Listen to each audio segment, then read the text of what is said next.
Mon mari a eu un voyage en famille d'1 an gratuit mais a pris sa maîtresse. À l'aéroport, je l'ai vu revenir avec elle et un bébé. Je me suis approché froidement et j'ai fait quelque chose qui l'a fait s'effondrer sur place. Mon mari, Vincent Leroy, commandant de bord d'une compagnie aérienne commerciale, avait droit à un pass accompagnateur annuel qui permettait aux membres de sa famille de voler gratuitement. Mais pendant 3 années consécutives, il m'a dit qu'il cédait son pass à un collègue en difficulté, me demandant de ne pas m'en offenser. C'était jusqu'au jour où je me suis tenu dans le terminal des départs internationaux de l'aéroport Charles de Gaulle, le regardant faire rouler une élégante valise cabine d'une main tout en tenant le fils de Béatrice Clément de l'autre. Béatrice s'agrippait affectueusement à son bras. Il ressemblait à la famille parisienne parfaite. Je n'ai pas pleuré, je n'ai pas fait de scène. J'ai simplement marché jusqu'à un coin salon proche, j'ai ouvert le portail des employés de la compagnie sur mon téléphone et, juste sous leurs yeux, j'ai appuyé sur le bouton pour révoquer mon autorisation de conjoint. Un avertissement a clignoté sur l'écran, êtes-vous sûr de vouloir annuler l'avantage accompagnateur conjoint pour cette année civile? J'ai tapé sur confirmer. Une seconde plus tard, l'agent de la porte d'embarquement a froncé les sourcils, regardant le billet d'embarquement dans la main de Béatrice. Il l'a informé que le statut de son billet non-rêve avait été signalé et qu'une vérification d'identité secondaire était requise. Le sourire s'est figé sur le visage de Béatrice. Elle portait une robe d'été en lin beige, ses cheveux élégamment tirés en arrière. Le petit garçon dans les bras de Vincent serrait un badge de pilote jouet, babillant d'une voix aiguë, demandant à son papa quand l'avion allait décoller. Ce mot, papa, m'a transpercé comme un rasoir. Pas profondément, mais avec une précision chirurgicale. Vincent, qui parlait avec le personnel au sol, s'est retourné en entendant la notification système retentir de l'ordinateur de l'agent. En me voyant, il est devenu pâle en une fraction de seconde. Je l'ai regardé calmement et j'ai demandé, tu n'avais pas donné ton pass accompagnateur à un collègue? Les gens se précipitaient autour de nous. Au micro, il annonçait le dernier appel à l'embarquement pour le vol à destination de Dubaï. Vincent était en civil. À son poignet brillait la montre Cartier que je lui avais achetée pour notre anniversaire l'année dernière, et dans ses bras, il tenait l'enfant de quelqu'un d'autre. Béatrice a réagi plus vite. Elle a serré le garçon plus fort contre sa poitrine, ses yeux s'emplissant immédiatement de larmes. Elle a commencé à me supplier, me priant de ne pas me faire de fausses idées, affirmant qu'elle emmenait juste son fils pour des traitements médicaux spécialisés à l'étranger et que Vincent avait proposé de l'aider par bonté de cœur. J'ai jeté un coup d'œil à son billet d'embarquement posé sur le comptoir. Sous le nom, il était écrit Béatrice Clément et sous le type de billet, il était clairement indiqué, accompagnateur éligible, conjoint de l'employé. J'ai ricané et j'ai demandé, pourquoi les traitements médicaux de ton fils nécessitent-ils mes avantages conjugaux légaux? Vincent a rapidement comblé la distance entre nous, baissant la voix et sifflant, Solange, s'il te plaît, ne faisons pas de scène à l'aéroport. J'ai tourné l'écran de mon téléphone vers Gaston, l'agent de porte principal, et j'ai demandé qu'il effectue un contrôle d'identité strict conformément au protocole de la DGAC et de la compagnie. J'ai clairement déclaré que j'étais la femme légale du commandant Vincent Leroy, que cet avantage avait été utilisé sans mon consentement, et que je l'annulais officiellement. Vincent a tendu la main pour me prendre mon téléphone, mais j'ai reculé. Gaston m'a reconnu. Il y a 3 ans, j'avais travaillé comme responsable de salon senior pour cette même compagnie aérienne. Plus tard, pour gérer les horaires de vol erratiques de Vincent et prendre soin de sa mère chroniquement malade, j'avais quitté mon emploi et commencé à travailler à domicile comme consultante en voyage indépendante. Les yeux de Gaston se sont adoucis de sympathie pendant une fraction de seconde, mais son professionnalisme a repris le dessus. Il s'est tourné vers Vincent, demandant une explication formelle concernant la violation d'identité d'un billet d'accompagnateur familial. La main de Vincent s'est figée en l'air. L'enfant dans les bras de Béatrice, effrayé par la tension soudaine, a commencé à pleurer, disant qu'il ne voulait pas rentrer chez lui, qu'il voulait monter dans l'avion. Béatrice a immédiatement commencé à le calmer, laissant ses larmes couler parfaitement, murmurant « Ne pleure pas, Romain. Papa va tout arranger. » Quelle réplique bien répétée. Je me suis soudainement souvenu du printemps dernier. J'avais demandé à Vincent où nous devions nous envoler avec notre passe accompagnateur. Je voulais vraiment louer un chalet au lac d'Annecy. Il m'avait dit qu'un collègue, Luc, traversait un divorce difficile et qu'il lui avait donné le pass, me promettant que nous aurions amplement le temps plus tard. Il y a 1 an, c'était un autre collègue, et il y a 2 ans, il s'est avéré que ce collègue s'appelait Béatrice Clément et son enfant Romain. Vincent a finalement sorti de son choc. Sa voix est devenue dure. Il m'a demandé si je comprenais les conséquences de la révocation immédiate de l'autorisation, que cela déclencherait un audit obligatoire du Conseil d'intégrité des opérations de vol. Je lui ai dit que je comprenais parfaitement. J'ai retiré mon alliance en diamant de mon doigt et je l'ai posée sur le bord du comptoir d'enregistrement. Le son du métal contre le plastique dur était silencieux, mais les pupilles de Vincent se sont instantanément dilatées. J'ai ajouté que c'était exactement la raison pour laquelle j'annulais tout maintenant. Gaston a commencé à appeler Monsieur Henri Dubois, le vice-président des opérations de vol, pour signaler une grave violation de la politique de billets accompagnateurs par le commandant Leroy. Le visage de Béatrice est devenu blanc comme un linge. Elle s'est cachée derrière Vincent avec son enfant, demandant piteusement si elle l'avait mis dans l'embarras, proposant de simplement rentrer chez elle. Vincent l'a instinctivement protégée de son corps. Ce seul geste en disait plus long que n'importe quel mot. Je l'ai regardé, reconnaissant que son tout premier réflexe était de la protéger. Il a dégluti difficilement et m'a réprimandé, disant qu'elle avait un enfant avec elle et que je ne devais pas faire de caprice devant un enfant en bas âge. Devant un enfant en bas âge. J'ai ouvert la galerie de photos sur mon téléphone et je lui ai montré 3 photos que j'avais prises à distance quelques instants auparavant. Sur la première, Béatrice est accrochée à son bras. Sur la seconde, le garçon a les bras enroulés autour du cou de Vincent, murmurant le mot « papa ». La troisième était un gros plan du billet d'embarquement de conjoint. J'ai demandé à Vincent pourquoi il ne s'était pas souvenu qu'il avait une femme quand il serrait l'enfant d'une autre femme et utilisait mes avantages pour les faire voyager hors du pays. Il est resté silencieux. À cet instant précis, son téléphone portable a sonné. L'identification de l'appelant affichait le nom d'Henri Dubois. Vincent a fixé l'écran, tout le sang s'étant retiré de son visage. Plus que tout au monde, il valorisait son carnet de vol, ses perspectives de devenir pilote de ligne et son statut de jeune commandant de bord réussi aux yeux de sa famille snob. Il m'avait dit un jour que dans l'aviation, la réputation devait être absolument inattaquable. C'est exactement pourquoi toutes ces années j'avais pris soin de sa mère, géré ses parents exigeants, le budget du ménage, payé le loyer et aplani tous les conflits familiaux. Je pensais que nous étions une équipe. Maintenant, je réalisais que j'étais juste son soutien logistique fiable à la maison. Pendant ce temps, il voulait montrer le monde à Béatrice et à son fils. Le téléphone continuait de sonner. Vincent n'a pas répondu. Il m'a regardé et pour la première fois, j'ai entendu une panique authentique dans sa voix. Il m'a demandé de m'écarter pour que nous puissions parler, m'accusant d'avoir transformé un malentendu en catastrophe. Je me suis penché, j'ai ramassé mon alliance sur le comptoir, je l'ai laissé tomber dans mon sac à main et j'ai répondu « C'est toi qui as fait ça ». Puis j'ai regardé Gaston et je lui ai dit de procéder strictement selon les règles. Gaston a hoché la tête, informant Béatrice que sa réservation était gelée et demandant à Vincent de rester au terminal pour une enquête immédiate. Au micro, ils ont annoncé que les portes pour le vol de Dubaï se fermaient. Béatrice a paniqué. Ses larmes ont coulé plus fort. Elle a commencé à bafouiller, demandant à Vincent « Qu'est-ce qu'on fait ?» La suite d'hôtel pour Romain a déjà été payée. La suite d'hôtel. Donc, ce n'était pas un acte de charité spontané. J'ai regardé Vincent, mais il a détourné les yeux. C'était toute la confirmation dont j'avais besoin. Je me suis retourné pour partir, mais Vincent m'a attrapé le poignet, me suppliant de l'écouter. J'ai baissé les yeux sur sa prise. Il ne voulait pas lâcher. Soudain, Romain a crié, suppliant son papa de ne pas laisser la méchante dame lui faire du mal.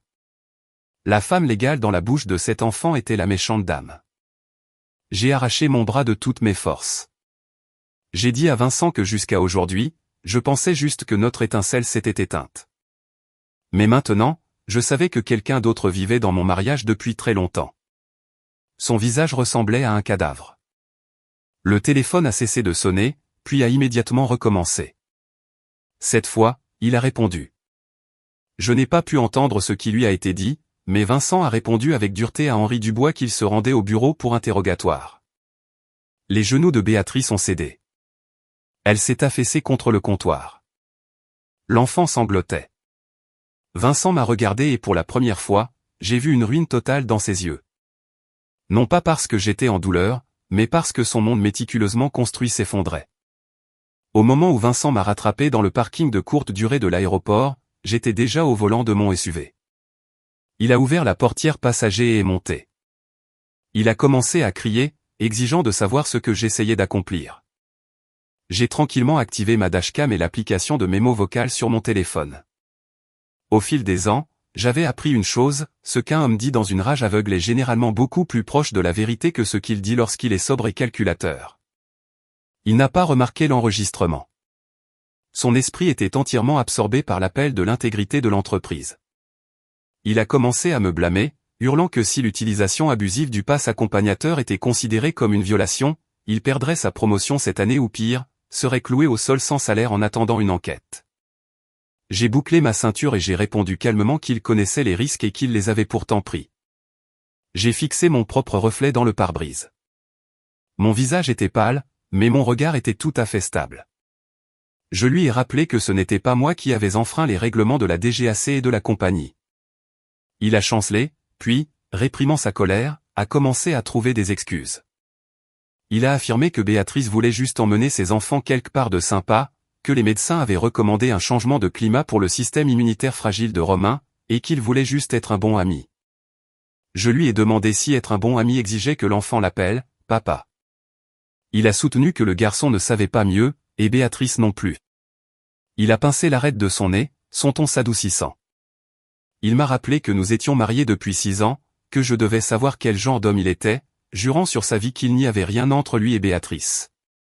Je me suis tourné vers lui et j'ai demandé, « Alors, qu'est-ce qui se passe exactement entre vous deux ?»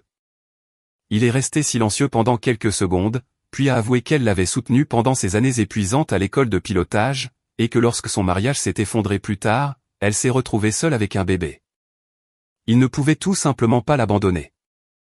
J'ai éclaté de rire. Donc il ne pouvait pas l'abandonner, ce qui signifiait qu'il avait passé des années à mentir à sa femme, à lui donner mes avantages et à laisser son fils l'appeler « papa ». Son visage s'est tordu. Il m'a supplié de ne pas me fixer sur les mots d'un enfant en bas âge. J'ai sorti mon téléphone, j'ai ouvert notre application bancaire Crédit Agricole conjointe et je lui ai montré l'historique des transactions des 3 derniers mois. Il y avait 3 virements récurrents de 2500 €. Le mémo lisait et le destinataire était Béatrice Clément. J'ai poussé le téléphone vers lui et j'ai demandé, « Est-ce que c'est juste aidé, aussi ?» Les yeux de Vincent ont balayé la pièce. Il a dit qu'elle venait de revenir à Paris et n'avait nulle part où vivre. Quand je lui ai demandé pourquoi il ne m'avait pas dit, il a affirmé qu'il avait peur que j'y réfléchisse trop. Je lui ai dit que s'il avait été honnête, il n'y aurait rien à y réfléchir. Il a frustrément desserré son col, marmonnant qu'il ne me reconnaissait même plus. « Tu n'étais jamais comme ça », a-t-il dit. Jamais comme ça. Comment étais-je avant? Quand il rentrait de vol de nuit, j'étais debout à 2 heures du matin pour lui réchauffer du poulet rôti et des légumes. Quand sa mère s'est cassé la hanche, j'ai annulé tous mes clients de conseil et j'ai passé 2 semaines à dormir sur une chaise dans sa chambre d'hôpital. Pendant les vacances, quand il volait, c'était moi qui conduisais chez nos 2 familles avec des cadeaux. Je prenais son nettoyage à sec, organisais ses certificats médicaux DGAC et suivais ses horaires de service. Je ne posais jamais de questions, ne faisais jamais de caprices et ne demandais jamais rien. Alors, il a supposé que je l'attendrais juste comme un chien fidèle pour toujours. J'ai ouvert l'onglet de gestion des cartes de crédit sur mon application bancaire. Une carte d'utilisateur autorisée au nom de Béatrice avait été ajoutée à notre compte American Express conjoint l'année dernière. Je n'avais même jamais vu la carte physique. J'ai appuyé sur le bouton de verrouillage. Le téléphone de Vincent a immédiatement sonné avec une notification de la banque. En la voyant, son expression s'est durcie et il a exigé « Pourquoi as-tu fait ça ?» J'ai répondu que j'avais tout à fait le droit de minimiser l'hémorragie financière de mes propres biens matrimoniaux. Il a affirmé que la carte avait été donnée à Béatrice strictement pour les urgences. Je l'ai interrompu en déclarant qu'à partir d'aujourd'hui, ces urgences n'étaient plus financées par mon portefeuille. Il m'a regardé comme s'il voyait une étrangère et a demandé « Vas-tu vraiment être aussi impitoyable ?» J'ai regardé par la fenêtre de la voiture, impitoyable. Dehors, près des ascenseurs, se tenait Béatrice avec son fils. Elle ne s'est pas approchée. Elle nous a juste fixés avec des yeux rouges et larmoyants. Une position très calculée. Elle voulait éveiller la pitié de Vincent sans s'approcher suffisamment pour entendre quoi que ce soit qui pourrait l'incriminer. Vincent l'a remarqué aussi. Il a immédiatement ouvert la portière de la voiture, a fait 2 pas vers elle, puis s'est retourné vers moi et m'a ordonné de rentrer à la maison pour que nous puissions parler ce soir. Il m'a dit de ne pas en faire toute une histoire. Je n'ai rien dit. Il a marché rapidement vers Béatrice. Romain a jeté ses bras autour du cou de Vincent. Avec une aisance exercée, Vincent a pris le garçon et a commencé à lui frotter le dos pour le calmer. En une fraction de seconde, j'ai réalisé à quel point ma loyauté avait été absolument absurde toutes ces années. Je me suis souvenu d'un incident d'il y a 3 ans. J'étais enceinte de 7 semaines. Vincent venait d'être promu premier officier et était sous un stress immense. Tard une nuit, ma belle-mère, Colette, a souffert d'une grave crise d'hypertension. Je l'ai conduite seule à l'hôpital Pitié-Salpêtrière, sprintant entre les étages, remplissant des formulaires d'assurance, payant les franchises de ma poche.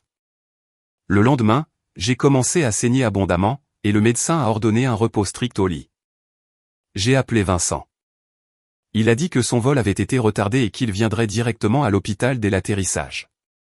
Ce n'est que bien plus tard que j'ai découvert que ce jour-là, après son atterrissage, il avait conduit à un autre hôpital de la ville. Parce que Béatrice était en plein accouchement alors que je perdais notre enfant, il faisait les 100 pas devant une maternité, attendant des nouvelles du bébé de quelqu'un d'autre. Je n'ai jamais eu de preuves concrètes et je n'ai pas eu le courage de lui demander de but en blanc. Maintenant, la preuve m'avait trouvé. Mon téléphone a vibré. Un email automatique est arrivé dans ma boîte de réception. Chère Solange Dubois, l'historique d'utilisation de votre avantage de voyage de conjoint au cours des 3 dernières années a été généré selon votre demande. J'ai ouvert le PDF. La première entrée, il y a 2 ans, Paris. L'année dernière, Bora Bora. Cette année, Dubaï. Statut, révoqué. Sous les notes du passager, il y avait les initiales BC. Béatrice Clément. Chaque année, il m'avait dit qu'il donnait le pass à un ami. Chaque année, c'était elle. J'ai téléchargé le fichier, les téléchargé sur mon cloud sécurisé et les transféré à mon autre adresse email. Une fois cela fait, j'ai démarré le moteur. Vincent, me voyant dans le rétroviseur, s'est retourné. Réalisant que je partais, il a posé l'enfant et a fait quelques pas vers la voiture en mouvement. Je ne me suis pas arrêté. En quittant le parking, je l'ai vu debout là, son téléphone à l'oreille, son visage plus sombre qu'un orage. L'intégrité de l'entreprise lui mettait probablement à nouveau la pression. Quand je suis rentré à notre appartement, pleurer était la dernière chose à laquelle je pensais. J'ai pris les clés de mon coffre-fort ignifuge. Pendant les 6 années de notre mariage, j'ai géré les papiers importants. L'acte de l'appartement, les relevés hypothécaires, les historiques bancaires, les factures médicales de Colette, une copie de mon propre dossier médical détaillant ma fausse couche et un contrat manuscrit que Vincent avait signé. Cette note datait d'il y a 4 ans, quand Béatrice est revenue à Paris.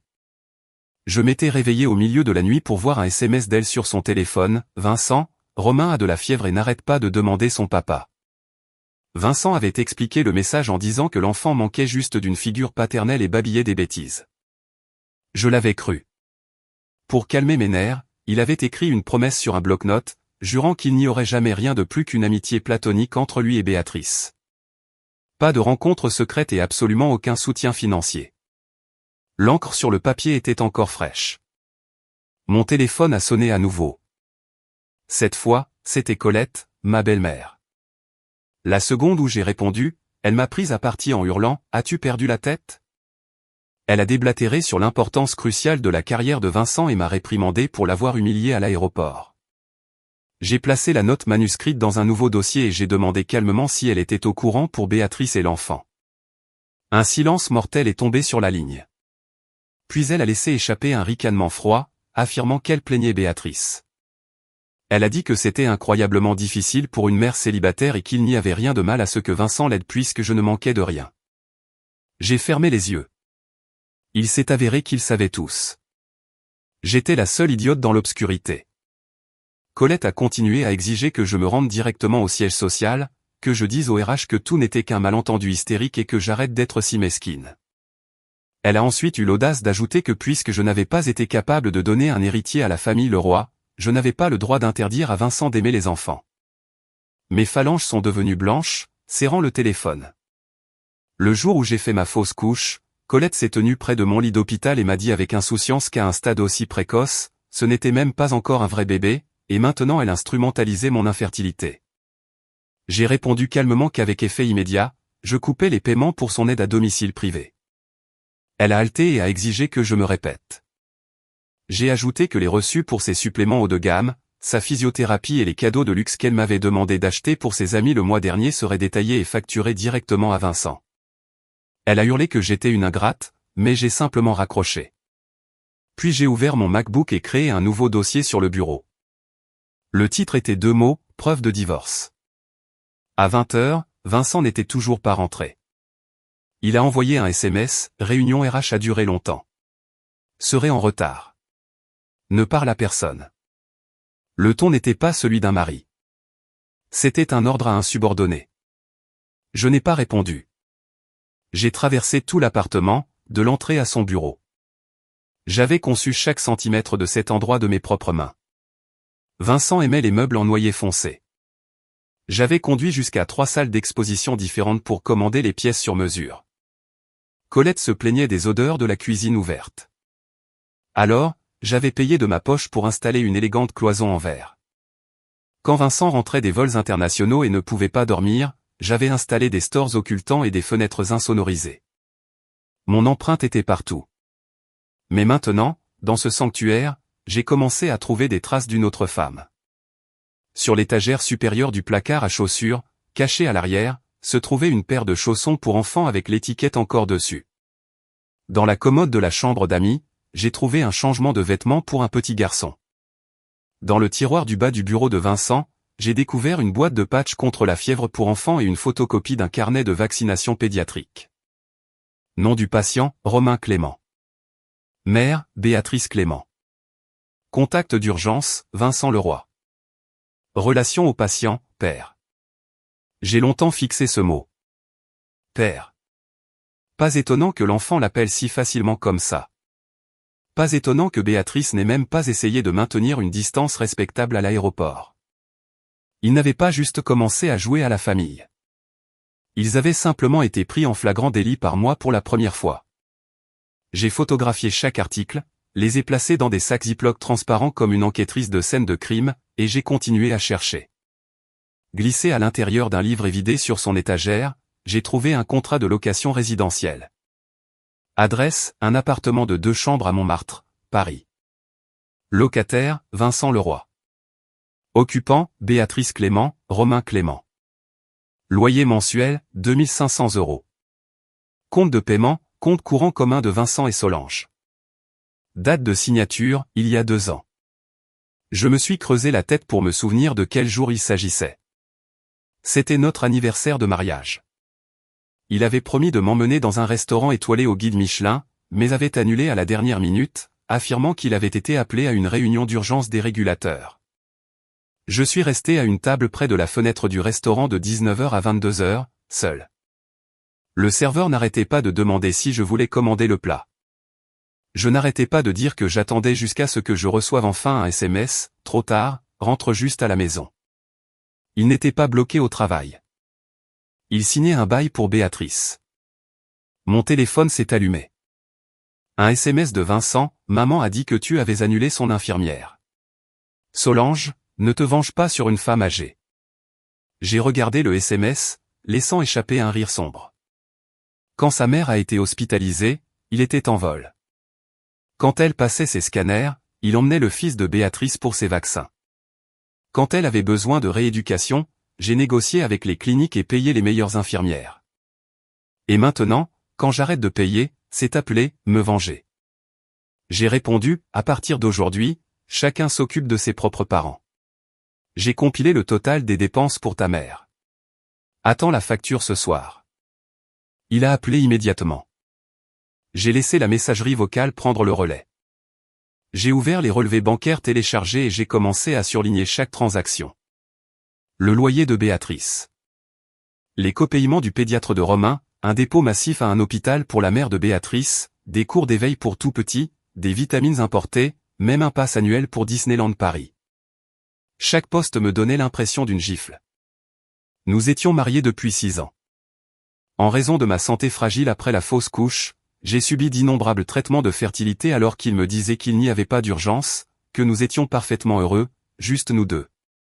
Je pensais qu'il était protecteur. En réalité, il emmenait déjà l'enfant d'un autre homme à la crèche. La sonnette a retenti juste au moment où je migrais les dépenses dans une feuille de calcul Excel. Je pensais que c'était Vincent. En ouvrant la porte, j'ai vu Béatrice. Elle avait changé de vêtements, ses yeux rouges et gonflés. Elle tenait Romain par la main. Le garçon serrait un jouet Boeing 777. Sans attendre d'invitation, Béatrice a dit doucement qu'elle avait besoin de parler. J'ai bloqué l'entrée et je lui ai dit qu'elle n'était pas la bienvenue ici. Elle a mordu sa lèvre, reconnaissant que j'étais en colère, mais a affirmé que Romain était terrifié et ne pouvait pas arrêter de pleurer pour son papa. Elle a ajouté que Vincent était toujours interrogé par l'entreprise et qu'elle n'avait nulle part où aller. J'ai regardé les clés qui pendaient de sa main. Elle a attrapé mon regard et a nerveusement replié ses doigts. J'ai tendu la main.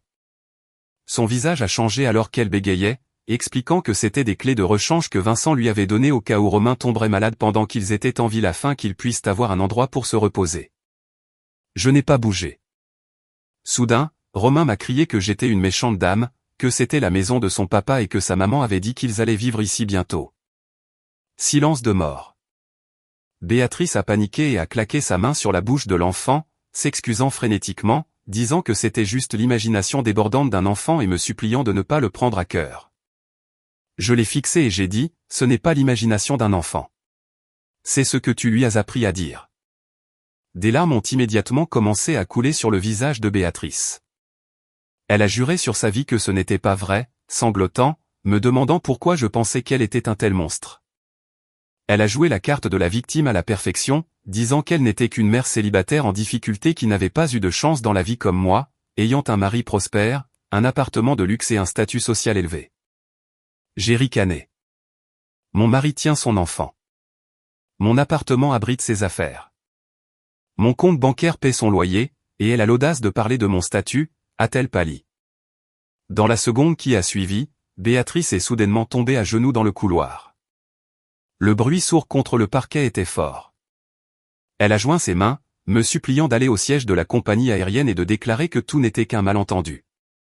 Elle a gémi que Vincent ne pouvait pas être cloué au sol, que le ciel était sa vie, et que si je détruisais sa carrière, il ne s'en remettrait pas.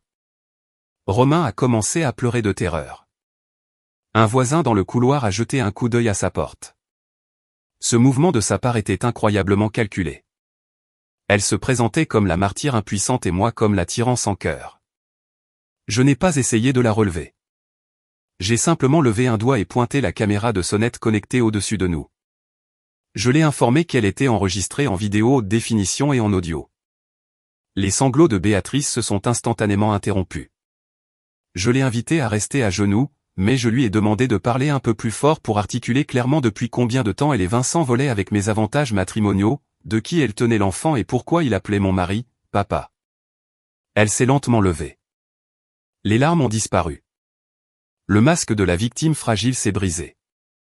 Elle a baissé la voix et a sifflé que c'était moi qui forçais la main de tout le monde. J'ai répondu qu'ils avaient distribué les cartes. Elle a laissé échapper un sourire froid et a décidé de laisser tomber la comédie. Elle m'a dit que Vincent ne m'avait jamais aimé le plus. Il m'avait épousée parce que j'étais fiable, accommodante et que je correspondais au profil de femme de pilote. Mais dans son cœur, il ne l'avait jamais oublié. Elle a jeté un regard calculateur dans les profondeurs de mon appartement et a déclaré que tôt ou tard, cet appartement appartiendrait à elle et à Romain. J'ai sorti mon téléphone et j'ai appelé un serrurier d'urgence. Je leur ai dit de venir immédiatement pour changer mes serrures. Elle s'est figée. Je l'ai regardé droit dans les yeux et j'ai articulé chaque mot, voyons s'il a le pouvoir juridique de prendre une propriété dont l'acte est uniquement à mon nom. Son visage s'est complètement déformé de rage. Cet appartement a été acheté avec l'argent que mes parents m'avaient donné pour l'apport avant que nous ne soyons mariés. Le titre portait mon nom seul. Vincent est rentré à minuit. Il s'est tenu dans le couloir, tapant son code dans la serrure intelligente. Elle a bipé, affichant une lumière d'erreur rouge. Après 3 tentatives infructueuses, il a commencé à frapper à la porte, criant mon nom. J'étais assise sur le canapé du salon, immobile. Le serrurier avait laissé les nouvelles clés physiques sur la table basse. Je n'avais gardé qu'un seul jeu pour moi. Les coups sont devenus frénétiques. Il a réalisé que j'avais changé les serrures. J'ai marché jusqu'à la porte et j'ai parlé à travers le bois. C'est ma propriété. Un bref silence est tombé de l'autre côté avant que sa voix ne devienne sombre. Il a demandé, « Tu vas vraiment aller aussi loin ?» J'ai déverrouillé le pen dormant et j'ai ouvert la porte en grand. Vincent se tenait sur le seuil. Sa cravate était desserrée, ses yeux injectés de sang par l'épuisement. Il était évident que l'interrogatoire avec les RH s'était très mal passé. En entrant, ses yeux sont immédiatement tombés sur les sacs Ziploc transparents alignés sur la table à manger. Les chaussons pour enfants, le carnet de vaccination, le bail de Montmartre, les relevés bancaires. Son expression s'est assombrie de manière menaçante. Il m'a accusé de fouiller dans ses affaires privées. Je lui ai dit que je nettoyais ma propre maison. Il a fermé les yeux, a pris une profonde inspiration et a admis qu'il savait que Béatrice était passée. Il s'est excusé pour tout ce qu'elle avait dit, affirmant qu'elle était très émotive. Il a avoué qu'il lui avait lui-même donné les clés, lui permettant d'amener l'enfant pour une sieste et a ajouté avec irritation que je prenais les babillements d'un enfant sur le fait de vivre ici beaucoup trop au sérieux. J'ai glissé la photocopie des carnets de vaccination vers lui et j'ai tapoté la ligne du contact d'urgence. C'est l'enfant en bas âge qui a rempli ça aussi, ai-je demandé. Vincent a jeté un coup d'œil au papier, une lueur de panique traversant son visage. Il a commencé à trouver des excuses, disant que la clinique exigeait le nom d'un père sur le dossier, et comme Romain n'en avait pas, il avait simplement mis son nom pour des raisons administratives. J'ai sarcastiquement loué sa logistique prévoyante. Puis j'ai sorti le document final, la promesse manuscrite d'il y a 4 ans, où il jurait de ne jamais mélanger ses finances avec Béatrice ni de la voir seule. Il a fixé sa propre écriture et est resté silencieux. J'ai demandé depuis combien de temps cela durait vraiment. Il n'a pas répondu. J'ai demandé de qui était l'enfant Romain. Il a violemment secoué la tête, niant que c'était le sien. Alors j'ai demandé à nouveau, pourquoi le garçon t'appelle-t-il papa? Il a répété que l'enfant avait juste besoin d'une figure paternelle. Je l'ai regardé avec un dégoût absolu. Tu penses vraiment que je suis complètement... Sa pomme d'Adam a tressailli. Après 30 secondes de silence suffocant, il a adouci son ton, a admis qu'il avait tort, mais a juré à Dieu que leur relation n'était pas aussi sale que je l'imaginais. Il a raconté une histoire larmoyante sur la façon dont, après son divorce, Béatrice était gravement déprimée. Romain n'était qu'un bébé et Vincent a décidé qu'il devait être une épaule sur laquelle elle pouvait pleurer. J'ai terminé la phrase pour lui, point une épaule sur laquelle pleurer, ce qui incluait de lui donner mes avantages de voyage d'entreprise parce qu'elle ne pouvait pas se permettre un billet d'avion. Il a claqué, m'accusant d'être trop pragmatique, disant que Béatrice était différente. Elle avait partagé ses difficultés quand il n'avait rien et il ne pouvait pas juste la regarder se briser. Je n'ai pas pu m'empêcher de rire. Donc il ne pouvait pas la regarder se briser, mais il était parfaitement d'accord pour laisser sa propre femme se briser. Je me suis levé et j'ai pointé l'énorme pile de factures sur la table. Je lui ai rappelé comment j'avais brûlé mes congés payés pour laver sa mère, comment j'avais écrit d'énormes chèques pour les mariages de ses proches, comment j'avais couru après les bureaucrates pour ses renouvellements médicaux des GAC. Je lui ai rappelé qu'à chaque fois qu'il atterrissait d'une épuisante route transatlantique, un repas chaud et une maison impeccable l'attendaient. Je lui ai dit que sa capacité à jouer le sauveur généreux pour Béatrice était entièrement subventionnée par moi qui portais le poids écrasant de nos vies réelles. Le choc a traversé ses yeux, mais il a rapidement remis son masque de droiture stoïque. Il a suggéré que nous arrêtions d'essayer de nous blesser mutuellement, insistant sur le fait que la priorité maintenant était de faire lâcher prise à l'intégrité de l'entreprise. Si je signais une déclaration affirmant que j'étais pleinement consciente du transfert du pass accompagnateur et que l'incident à l'aéroport n'était qu'une querelle conjugale domestique, il clôturerait l'enquête. Il a sorti un document imprimé de sa mallette en cuir avec le titre « Déclaration de clarification ». J'ai pris le papier. Il lisait « Je, Solange Dubois, confirme avoir été informé et avoir consenti au transfert par mon mari Vincent Leroy de mes avantages de voyage de conjoint à sa connaissance Béatrice Clément et son fils. L'incident à l'aéroport Charles de Gaulle était le résultat d'un malentendu personnel conduisant à une annulation hâtive dans le système. Je suis prête à coopérer pour résoudre toute conséquence administrative. » En le lisant, j'ai ricané.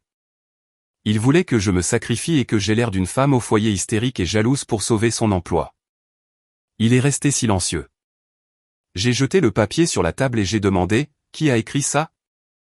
Vincent n'a pas répondu. J'ai regardé de plus près la ligne de signature électronique en bas. Un horodatage DocuSign était déjà là avec le nom Solange Dubois. La signature numérique ressemblait à la mienne, mais ce n'était pas la mienne. Soudain, je me suis souvenu des journaux système des 3 dernières années. Chaque fois, cela exigeait le consentement du conjoint. Je n'avais jamais vérifié le portail parce que je lui faisais confiance. Maintenant, c'était limpide, mon consentement n'avait jamais été donné. J'ai pris une photo du document. Vincent a froncé les sourcils, demandant ce que je faisais. Je collecte des preuves, ai-je répondu. Il a tendu la main sur la table pour arracher le papier, mais je l'ai glissé dans mon dossier. Je l'ai regardé droit dans les yeux et j'ai demandé s'il avait falsifié ma signature électronique. Son visage s'est immédiatement transformé en colère défensive. Il m'a dit d'arrêter de dire des bêtises, affirmant qu'il gérait tout le back-office administratif et que je n'avais pas besoin d'approfondir les aspects techniques. J'ai refermé le dossier. Je n'ai pas approfondi avant, ai-je dit, mais je vais le disséquer jusqu'à la moelle maintenant. Vincent m'a regardé, un mélange de rage et de terreur pure dans les yeux. Il a demandé, Y a-t-il vraiment un intérêt à tout ça? Nous sommes mariés depuis 6 ans, Solange. Es-tu vraiment prête à détruire toute ma vie pour quelques vols et un peu d'argent? Je lui ai dit que ce n'était pas une question de vol. C'était le fait qu'il avait déplacé une autre femme et l'enfant d'un autre homme au centre de notre mariage. Il s'est effondré, épuisé, sur le canapé et a demandé, « Que veux-tu » Je n'ai pas répondu immédiatement. Il a saisi ma pose, son ton devenant à nouveau manipulateur et doux. Il a dit qu'il savait que c'était difficile pour moi de tout jeter après tout ce que nous avions construit ensemble. Il a suggéré que nous fassions une trêve ici. J'avais décompressé, verrouillé les cartes, changé les serrures. Il m'a regardé, croyant sincèrement que j'avais juste fait une crise épique, que j'étais terrifié par le divorce, et que s'il me jetait un os, je recollerais notre mariage brisé. J'ai déverrouillé mon téléphone et j'ai ouvert ma conversation e-message avec mon avocate, Valérie Martin. J'ai tapé « Je dois vous rencontrer demain ». Consultation sur un divorce impliquant la dilapidation des biens matrimoniaux, la falsification numérique et la fraude d'entreprise. Moins d'une minute plus tard, Valérie a répondu « Demain 9h ». Apportez les preuves matérielles. J'ai tourné l'écran pour le montrer à Vincent. Son visage est devenu cendré. Il a finalement réalisé que je ne bluffais pas. J'ai hoché la tête. Juste à ce moment, l'ascenseur a sonné dans le couloir. Ma belle-mère, Colette, a fait irruption dans l'appartement, suivie de près par la sœur de Vincent, Tatiana. Colette a immédiatement lancé une tirade de malédiction, m'accusant d'être sans cœur, hurlant que Vincent était juste un bon chrétien, aidant Béatrice, et que j'essayais de le ruiner. Tatiana a ajouté avec un sourire froid, déclarant « Pas étonnant que son frère détestait rentrer à la maison auprès d'une femme aussi froide et calculatrice. » J'ai regardé cette famille et j'ai ressenti un calme glacial m'envahir. J'ai sorti mon dossier médical et je l'ai ouvert à la page détaillant ma fausse couche. J'ai regardé Colette droit dans les yeux et j'ai dit, puisque nous parlons de ne pas avoir de cœur, faisons un retour en arrière et discutons de qui est exactement responsable de la perte de mon bébé il y a 3 ans. La voix de Colette s'est brusquement coupée. C'était sa plus grande peur, que je remette cette nuit sur le tapis.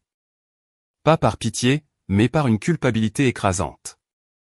La nuit où sa tension artérielle a grimpé en flèche, Vincent était en vol vers Lyon. Il était injoignable. Moi, lourdement enceinte, je l'ai traîné jusqu'à l'ascenseur, l'ai conduite aux urgences et suis resté dans la salle d'attente jusqu'à 3 heures du matin. Quand je me suis levé pour prendre de l'eau, une forte crampe m'a déchiré l'abdomen. L'infirmière d'orientation m'a dit de m'allonger immédiatement, mais Colette m'a interdit d'appeler mes parents, claquant que la grossesse n'était pas une maladie. Vincent avait un travail exigeant et je ne devais pas le déranger. Le lendemain, j'ai fait une hémorragie. Le bébé n'a pas pu être sauvé. Vincent n'est arrivé que ce soir-là. Il m'a serré dans ses bras et a pleuré, s'excusant abondamment. Je pensais qu'il pleurait notre enfant. Je n'ai découvert que plus tard qu'à l'atterrissage, il s'était d'abord précipité à la maternité de Béatrice, car c'était le jour où Romain était né. Maintenant, Colette se tenait au milieu de mon salon, son visage virant violemment du rouge au blanc.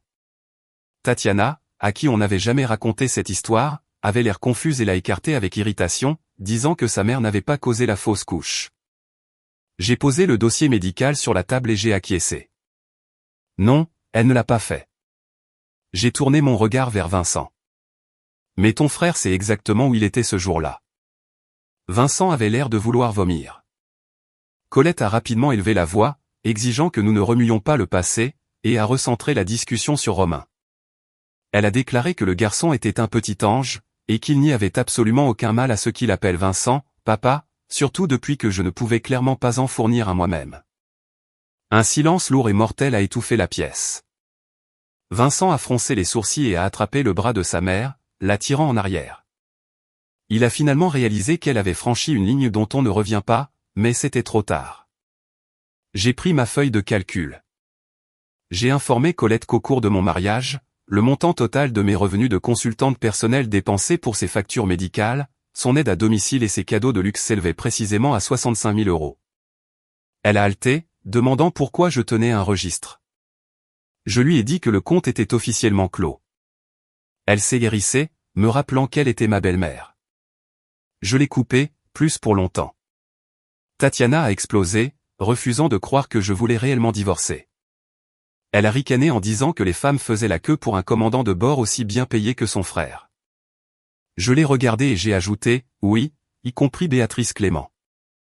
Tatiana a refermé la bouche. Furieuse, Colette a claqué sa main sur la table et m'a ordonné d'assister à leur dîner de famille du dimanche soir pour m'excuser formellement auprès de Vincent devant toute la famille, puis de me rendre au RH pour signer la renonciation. J'ai laissé échapper un rire sec et j'ai demandé, et si je ne le fais pas ? Elle a menacé de détruire ma réputation dans nos cercles sociaux. Je lui ai dit qu'elle le faisait déjà. Elle a pointé un doigt tremblant vers moi.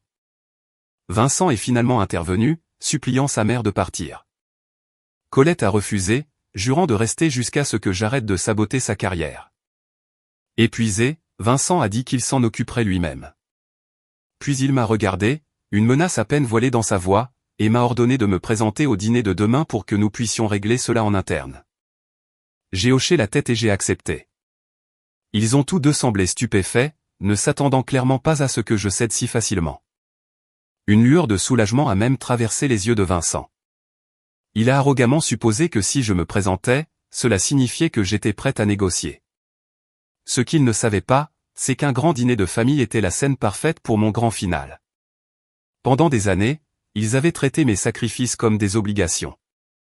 Maintenant, il était temps de montrer à toute sa lignée qui les avait portés. Le lendemain soir, je suis arrivé au domaine des Leroy exactement à l'heure. La vaste maison était bondée. Les oncles, tantes, cousins de Vincent, tout le monde à qui Colette s'était vantée pendant des années de son fils pilote en or. Béatrice était là aussi. Elle était assise juste à côté de Colette dans un pull en cachemire modeste, tenant Romain sur ses genoux. Pour un étranger, elle ressemblait à la vraie belle-fille. Quand je suis entré, tout le bavardage s'est arrêté. Colette a froidement fait un signe de la main pour que je m'assoie. Je ne me suis pas assise.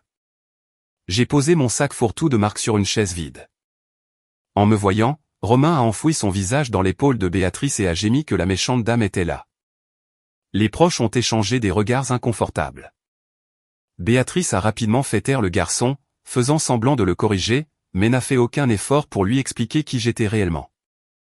Vincent s'est levé et a maladroitement suggéré de manger d'abord. J'ai regardé la gigantesque table à manger. Elle était couverte d'un festin somptueux, comprenant 3 gratins complexes que j'avais toujours préparés pour ces rassemblements.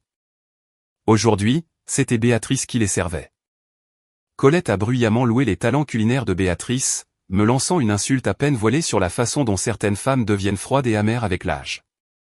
La tante de Vincent a ajouté qu'une bonne épouse s'est pardonnée, et tendre la main à de vieux amis était trivial. Une autre tante a ajouté que les enfants restaient des enfants, et ce n'était pas parce que Romain avait appelé Vincent « papa » quelquefois que ma place était menacée. Béatrice a baissé la tête, laissant une seule larme tomber sur son assiette, et a commencé à s'excuser d'avoir laissé Romain s'attacher trop à l'oncle Vincent. Vincent a froncé les sourcils et lui a dit de ne pas parler comme ça. J'ai balayé la pièce du regard. Parfait. Tout le monde était assis. J'ai sorti un portefeuille en cuir et je l'ai laissé tomber directement sur le plateau tournant en verre au centre de la table. Puisque tout le monde a un avis sur mon mariage, ai-je annoncé, passons en revue les finances. Le visage de Colette s'est décomposé. Qu'est-ce que tu fais maintenant? J'ai fait tourner le plateau tournant. Le portefeuille s'est arrêté devant l'oncle de Vincent, le patriarche de la famille. J'ai déclaré qu'il s'agissait d'un registre détaillé de mes dépenses personnelles pour la famille Leroy sur 6 ans. Les factures médicales de Colette, les cadeaux de luxe, le dépôt de garantie pour le programme d'études à l'étranger de Tatiana à Londres et les rénovations de cette même maison. Total, 65 000 €. Tatiana s'est levée, me traitant de menteuse, hurlant que son frère avait payé son voyage à Londres de son propre compte. J'ai glissé une confirmation de virement bancaire sur la table, montrant le montant exact quittant mon compte courant personnel et entrant sur le compte de Vincent la veille de son paiement des frais de scolarité. Tatiana est devenue livide. Puis j'ai sorti un dossier plus épais. J'ai annoncé qu'il s'agissait des virements directs de Vincent à Béatrice et à son enfant, loyer à Paris, soins de santé haut de gamme, activités extrascolaires, vacances et petites caisses. Total, 150 000 €. Un silence de mort est descendu sur la salle à manger. Béatrice a serré Romain si fort qu'il a couiné. Colette, essayant désespérément de sauver la face, a proclamé que Vincent avait le droit de dépenser son argent durement gagné comme il l'entendait. J'ai rencontré son regard et j'ai calmement expliqué qu'en vertu de la loi française, les revenus matrimoniaux sont des biens communs, et qu'il n'avait absolument aucun droit légal de détourner secrètement 6 chiffres à une maîtresse pendant des années à mon insu. L'oncle s'est éclairci la gorge. Tous ses discours sur le pardon s'étaient évanouis. Les tantes fixaient leurs assiettes. Les proches n'étaient pas entièrement stupides. Ils avaient juste supposé que la charité de Vincent n'affectait pas leurs propres finances. Finalement, j'ai sorti le dossier médical et je l'ai claqué sur la table. J'ai tourné à la page de diagnostic. J'ai parlé clairement dans la pièce silencieuse, il y a 3 ans, enceinte de 7 semaines, j'ai perdu mon bébé en la traînant aux urgences pour la sauver d'un AVC. Et quand le vol de Vincent a atterri, il n'est pas venu dans ma chambre d'hôpital. Il est allé à la maternité où Béatrice était en train d'accoucher. La tête de Béatrice s'est relevée brusquement. Vincent a sauté de sa chaise en hurlant mon nom. Je l'ai regardé à travers et j'ai demandé, « Tu as peur maintenant ?» Il respirait bruyamment. Les lèvres de Colette tremblaient. Elle m'a supplié de me taire. J'ai sorti les reçus VTC et les registres des visiteurs de l'hôpital. Les horodatage correspondaient parfaitement. La pièce était si silencieuse qu'on pouvait entendre Romain renifler.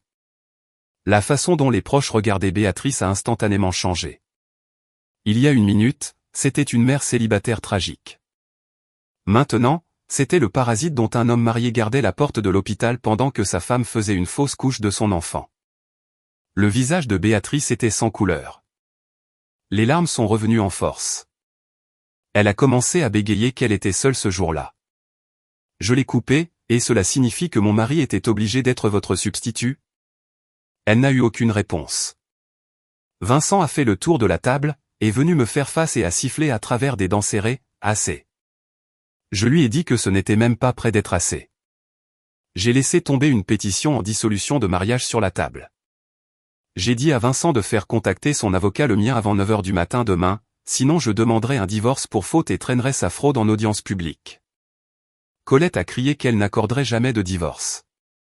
Je l'ai regardé comme un insecte et j'ai répondu, « Votre permission n'est pas requise. » Sur ce, j'ai attrapé mon sac et je suis parti. Vincent a sprinté après moi. Devant le portail, il m'a attrapé le bras. L'air nocturne était glacial. Pour la première fois, j'ai entendu un plaidoyer désespéré et sincère dans sa voix.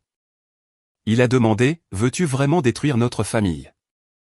Je l'ai regardé et j'ai dit, « Toi et Béatrice avez détruit cette famille il y a longtemps. » À 9 h le lendemain matin, l'avocat de Vincent n'a pas appelé.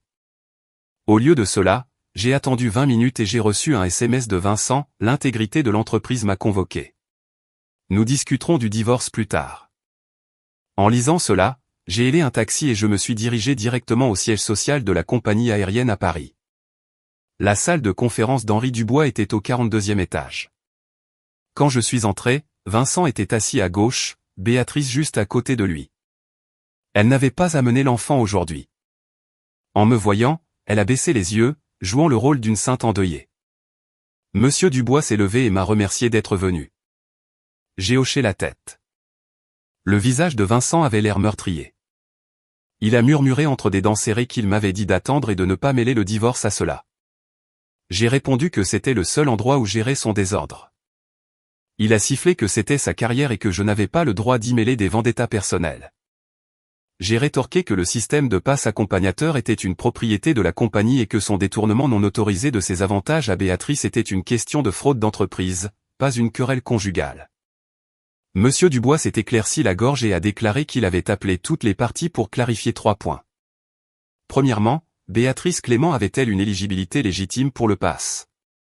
Deuxièmement, étais-je au courant et avais-je consenti à cet arrangement?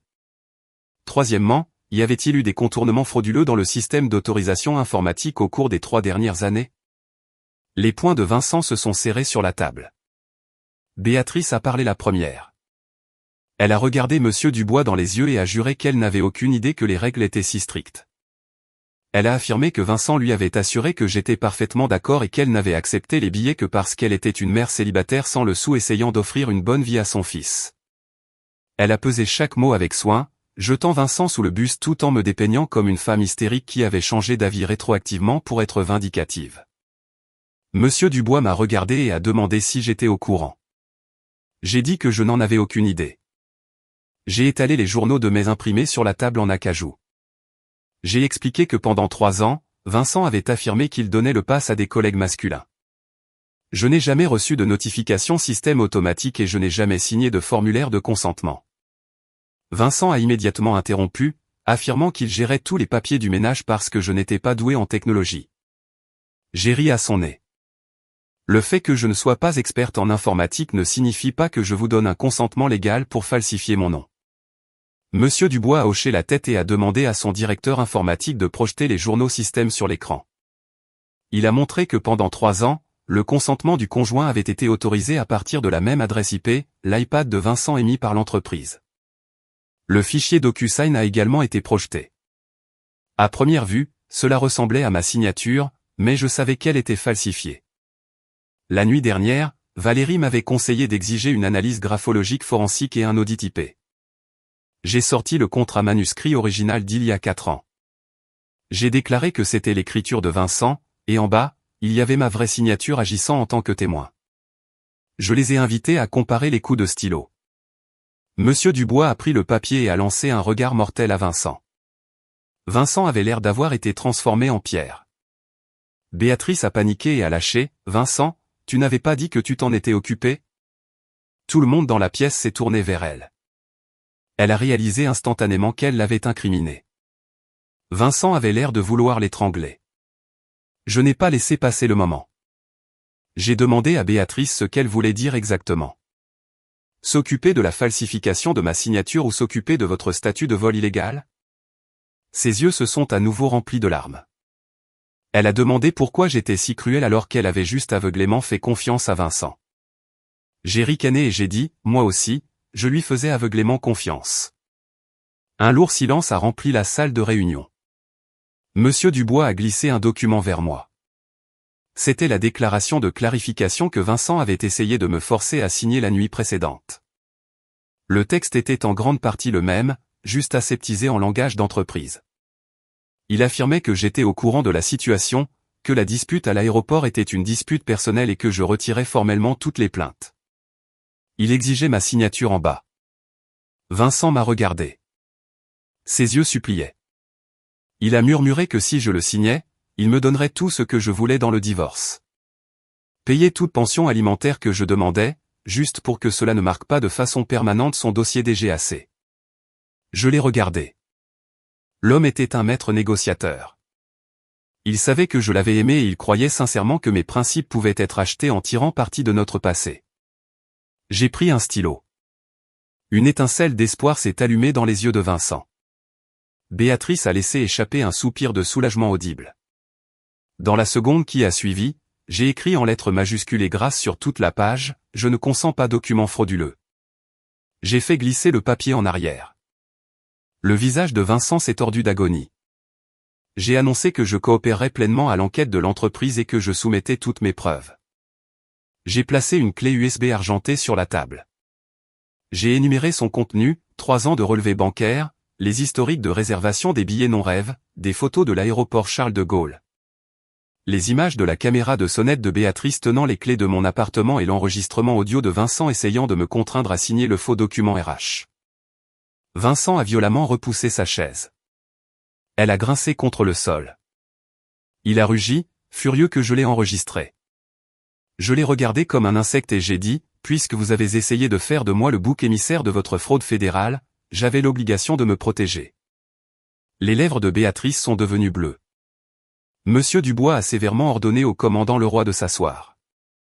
Vincent ne s'est pas assis. Il m'a juste regardé sans ciller. Dans ses yeux, j'ai vu de la colère, du choc et quelque chose que je n'avais jamais vu auparavant. Une terreur absolue. Il a finalement réalisé que ce n'était pas une crise de colère. J'étais en train de brûler son empire. L'audience a duré 1h30. À la fin, Monsieur Dubois a annoncé qu'en attendant la conclusion d'un audit formel, le commandant Vincent Leroy était privé de ses ailes de vol et cloué au sol indéfiniment. Vincent se tenait dans le couloir, l'air d'avoir perdu sa colonne vertébrale. Béatrice sanglotait, tirant sur la manche de sa veste, le suppliant de lui pardonner de l'avoir impliqué. Cette fois, il ne l'a pas serré dans ses bras. Il m'a regardé et a demandé « Es-tu contente maintenant ?» J'ai rangé mes dossiers dans mon sac et j'ai répondu « Pas encore ». Son œil a tressauté.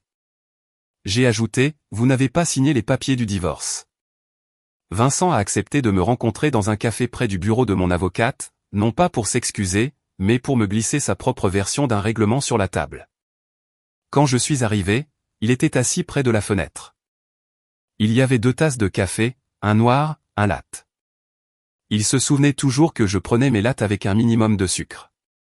Le café était déjà froid. Il a poussé le classeur vers moi. J'ai tourné la première page. Il garde l'appartement. Il garde le SUV de luxe. Nous partons avec l'argent de nos comptes individuels. Je renonce à toutes les réclamations sur les 150 000 € qu'il a virés à Béatrice. Je signe un accord de non-divulgation strict m'empêchant de parler à la compagnie aérienne, à la presse ou à sa famille. La cause du divorce indiquée, différence irréconciliable. J'ai failli éclater de rire. Je l'ai regardé et j'ai demandé, c'est un accord de divorce ou un accord de confidentialité d'entreprise? Il avait l'air épuisé. Il a soutenu que même si mon nom figurait sur l'acte, il avait payé la moitié du loyer. Il avait besoin de la voiture pour ses déplacements et il a promis de me rembourser l'argent qu'il avait dépensé pour Béatrice. J'ai demandé combien il offrait. Il a hésité puis a dit 10 000 €. J'ai claqué le classeur. Il avait dépensé 150 000 € pour sa maîtresse et son enfant et il m'offrait 10 000 €. Il a commencé à trouver des excuses, disant que les enfants coûtaient cher et que Romain n'était pas responsable de tout cela. J'ai convenu que l'enfant était innocent, mais j'ai demandé, alors pourquoi est-ce mon compte bancaire qui paie la pénalité pour son existence? Il a froncé les sourcils, marmonnant que je n'étais jamais aussi matérialiste. Je l'ai regardé, pensant à quel point les hommes comme lui étaient hilarants prévisibles. Quand une femme ne suit pas les finances, c'est la femme parfaite. Dès qu'elle réclame sa part légale, c'est une garce qui cherche l'argent. J'ai sorti le règlement que mon avocate, Valérie, avait rédigé. Je l'ai glissé sur la table. À chaque page qu'il lisait, son visage s'assombrissait. Je garde l'appartement. Il rachète ma moitié du SUV. Il est légalement tenu de rembourser les 150 000 € qu'il a détournés pour Béatrice. Les 65 000 € dépensés pour sa mère, lourdement documentés par SMS, sont classés comme dette conjugale à déduire de son partage d'actifs. Il lui est interdit d'exiger que je rétracte mes déclarations à l'entreprise. Et si sa falsification entraîne des sanctions civiles ou pénales, il assume 100% de la responsabilité. La dernière clause, une ordonnance de non-contact stricte après finalisation. Vincent a laissé tomber les papiers et a demandé si j'avais engagé un requin. J'ai hoché la tête. Il a demandé, tu veux vraiment me mettre au pied du mur comme un animal blessé? J'ai calmement demandé quelle clause spécifique était injuste. Il n'a pas eu de réponse. J'ai précisé que je ne m'en prenais pas à ses comptes de retraite prénuptiaux. Je ne demandais pas de pension alimentaire, et je ne voulais pas d'excuses rampantes. Je voulais juste ma propriété, mon argent volé et mon nom blanchi. Ce n'est pas te mettre au pied du mur, ai-je dit. Ce sont des limites. Il m'a regardé longuement. Ses yeux se sont soudainement adoucis. Il a demandé doucement, « Sommes-nous vraiment au bout du chemin, Solange ?» Je n'ai rien dit. Il a avoué qu'il ressentait une culpabilité insupportable envers Béatrice parce qu'elle l'avait soutenue quand il n'était personne. Quand elle est apparue des années plus tard, divorcée et brisée, il a juste succombé à la pitié. J'ai pris mon café latte froid et j'ai répondu, ce n'était pas de la pitié, c'était de la cupidité. Il a eu l'air stupéfait. J'ai expliqué qu'il aimait que je maintienne une vie de famille impeccable et mondaine tout en agissant comme son assistante personnelle. En même temps, il aimait que Béatrice le regarde comme un dieu, caressant son complexe de sauveur. Il voulait nous garder toutes les deux, alors il a menti. Le sang s'est retiré de son visage. Il savait que j'avais touché le point sensible. Avant qu'il ne puisse formuler un mensonge, mon téléphone a sonné. C'était Valérie. J'ai répondu et sa voix perçante a retenti clairement, « Solange, nous avons retracé un virement de 3 500 € pour la chirurgie de pontage de la mère de Béatrice l'année dernière. Il provenait de votre compte de courtage conjoint, étiqueté comme formation avancée en simulateur. » J'ai mis le haut-parleur. Le visage de Vincent s'est déformé de panique. Valérie a poursuivi, de plus, attaché au bail de l'appartement de Montmartre, il y a une option d'achat avec exécution après 3 ans. Vincent est listé comme le principal financier. J'ai regardé Vincent et j'ai demandé, « Tu avais l'intention de lui acheter une maison avec mon argent ?» Il a rompu le contact visuel, marmonnant que ce n'était qu'un investissement immobilier de secours utilisant des fonds communs, un investissement de secours pour sa maîtresse. Sa voix tremblait. Il a justifié cela en disant, la mère de Béatrice était en train de mourir, et Béatrice était suicidaire de stress. J'ai hoché la tête lentement. Quand je faisais une hémorragie de notre bébé sur un sol d'hôpital, j'étais aussi assez stressé. Il a violemment relevé la tête. J'ai raccroché avec Valérie. Les gens du café commençaient à nous fixer. Vincent a baissé la voix, me suppliant de ne pas confondre les deux événements. J'ai poussé mon classeur de règlement vers lui. Je n'ai rien confondu. C'est toi qui as mis Béatrice, son enfant, ta mère, ta sœur et toute ta carrière sur mon dos. Il a regardé la ligne de signature, mais n'a pas pris le stylo. Je ne l'ai pas pressé. Je me suis levé et je lui ai dit qu'il avait 72 heures. Si je n'avais pas sa signature d'ici là, nous irions au tribunal. Alors que j'atteignais la porte, il a soudainement appelé, « Depuis combien de temps avais-tu l'intention de divorcer ?» Je me suis retourné. Un éclair de véritable agonie a traversé son visage. Quel pathétique! Le traître aime toujours jouer la victime au cœur brisé quand la lumière se fait, ai-je répondu. Pas longtemps du tout, lui ai-je dit en le regardant droit dans les yeux. C'était à l'instant même à l'aéroport où je t'ai vu tenir son enfant pendant qu'elle tenait ton bras. À ce moment-là, j'ai réalisé que je n'avais tout simplement plus besoin de toi. Il n'a pas trouvé un seul mot en réponse.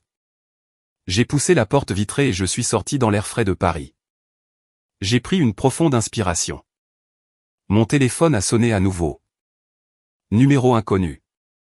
J'ai répondu et une voix de femme stridente a crié à mon oreille, « Solange Dubois, je suis la mère de Béatrice. Dieu vous punira d'avoir détruit leur famille. » Je me suis arrêté sur le trottoir. Leur famille.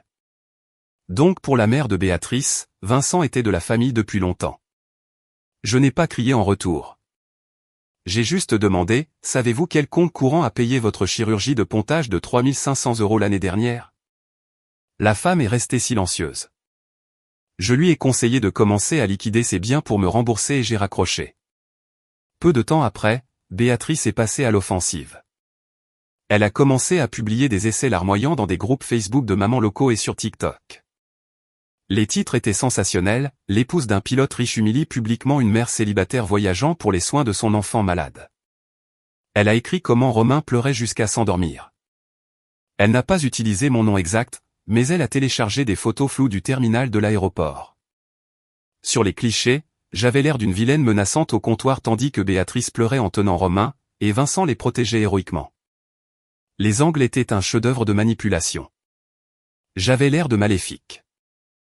Elle avait l'air de Fantine. Les sections de commentaires sont devenues une chasse aux sorcières. Les gens ont commenté que la femme légale était une psychopathe, s'en prenant à un enfant innocent pour ses problèmes conjugaux. D'autres ont soutenu qu'un pilote à succès était juste un philanthrope et ont mis cela sur le compte d'une jalousie féminine toxique. Certains ont même trouvé de vieilles photos de Vincent en uniforme de commandant de bord, s'évanouissant qu'un homme aussi beau était évidemment juste une victime d'une femme folle. Tatiana m'a transféré l'une des publications virales avec un texte narquois, « Contente maintenant ? Tu as tout fait exploser. Maintenant étouffe-toi avec. » Je n'ai pas répondu à Tatiana. J'ai transféré les liens à Valérie. Elle a répondu instantanément, ne supprimer ni ne commenter. Je fais tout noter pour le procès en diffamation. Nous assignons l'autorité portuaire pour les images de vidéosurveillance du terminal. Je suis retourné à l'aéroport Charles de Gaulle. Gaston, l'agent de porte, m'attendait près d'un kiosque d'enregistrement. Il a immédiatement dit, « Mademoiselle Dubois, je savais que quelque chose n'allait pas ce jour-là. Cette femme a volé avec votre passe au moins 4 fois que je me souvienne. » Il m'a escorté dans un bureau privé. Selon la loi, il ne pouvait pas me donner les images, mais Valérie avait déposé une demande formelle de conservation, et la sécurité de l'entreprise avait publié les bandes pour examen interne par les RH. Gaston a calmement ajouté que les caméras de sécurité avaient parfaitement enregistré Romain criant « Papa » et Vincent se jetant pour me prendre mon téléphone. Je l'ai sincèrement remercié. Il a soupiré, l'air nostalgique, et a noté que lorsque je gérais le salon VIP, tout le personnel savait à quel point je protégeais farouchement le commandant Leroy. Quand la fermeture éclair de sa valise s'est cassée, c'est moi qui ai couru chez le tailleur du terminal. Quand sa mère a fait une crise à la sécurité, j'ai désamorcé la situation. Qui aurait cru qu'il te ferait ça, a murmuré Gaston. J'ai esquissé un sourire crispé. Certainement pas moi. En sortant du terminal, j'ai pris un appel d'Henri Dubois. Il m'a informé que la compagnie aérienne était au courant du cauchemar de relations publiques sur les réseaux sociaux et m'a demandé de bien vouloir m'abstenir de divulguer des données internes de l'entreprise à la presse, promettant que le conseil d'intégrité s'en occupait. Je l'ai assuré que je n'avais aucun intérêt à violer la confidentialité de l'entreprise, mais j'ai déclaré que Béatrice me diffamait activement et que je brûlerais la terre entière pour défendre mon nom. Monsieur Dubois a fait une pause, puis a promis d'autoriser la publication de toute image de sécurité dont j'aurais besoin si je déposais une plainte civile. C'était tout ce que j'avais besoin d'entendre. Cet après-midi-là, Valérie a envoyé à Béatrice une mise en demeure formelle, exigeant la suppression immédiate de toutes les publications diffamatoires, une rétractation publique et un avertissement d'un procès en diffamation d'un montant de 6 chiffres en suspens. Béatrice m'a appelé dans l'heure. L'acte de victime avait disparu. Elle a ricané, me traitant de sociopathe vindicative. Alors que j'organisais mes dossiers de preuves, j'ai répondu que j'étais une simple amatrice comparée à ses talents d'actrice.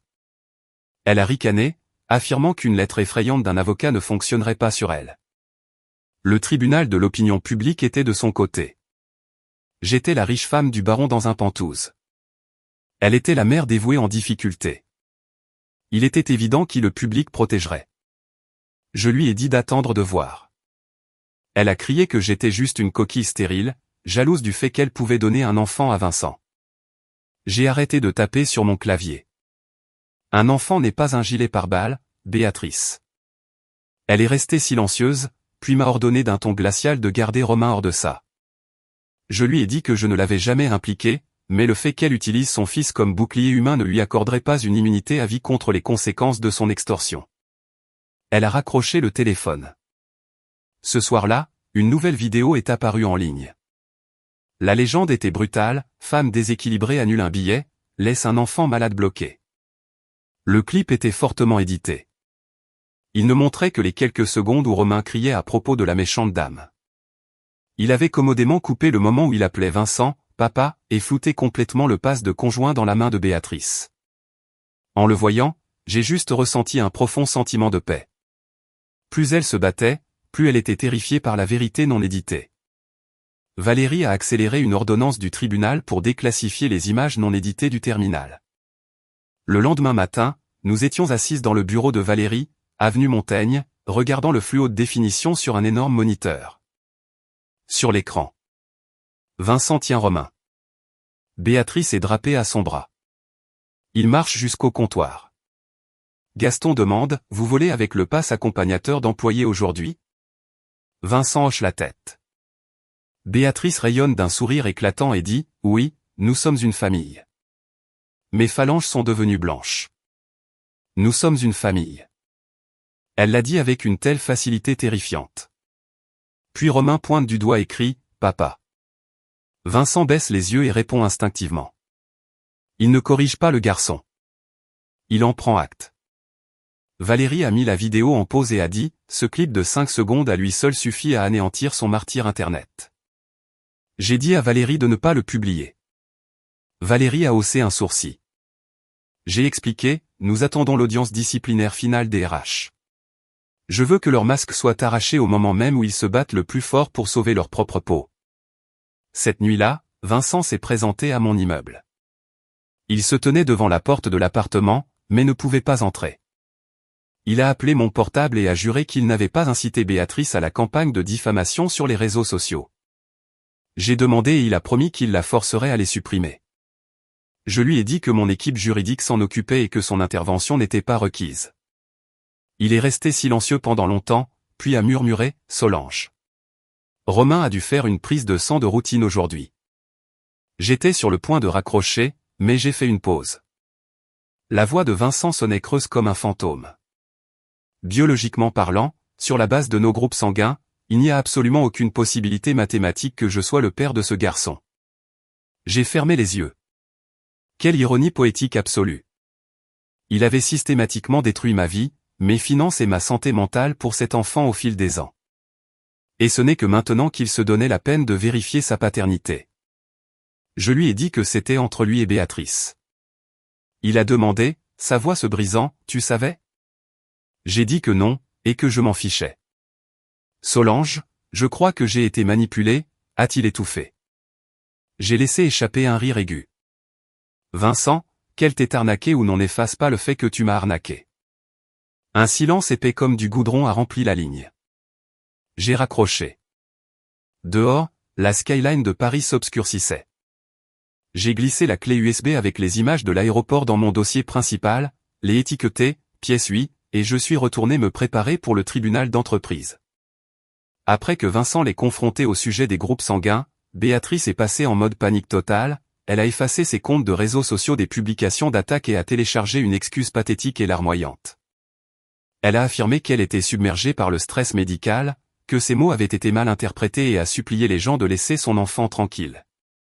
Pas une seule excuse dirigée vers moi, aucune mention des avantages d'entreprise volée, et certainement aucun aveu qu'elle jouait à la famille avec mon mari. Elle pensait que se cacher à nouveau derrière l'enfant la sauverait, mais Valérie ne jouait pas. Après avoir reçu le projet de plainte pour diffamation et infliction intentionnelle de détresse émotionnelle, Béatrice a craqué. Elle m'a contacté directement. Elle a exigé que nous nous rencontrions dans un Starbucks près de l'hôpital Pitié-Salpêtrière. Je n'avais aucune intention d'y aller jusqu'à ce qu'elle m'envoie une photo par SMS. C'était la première page de mon dossier d'obstétrique d'il y a 3 ans. Le rapport détaillé de mon hémorragie ectopique et de mes difficultés de fertilité subséquentes.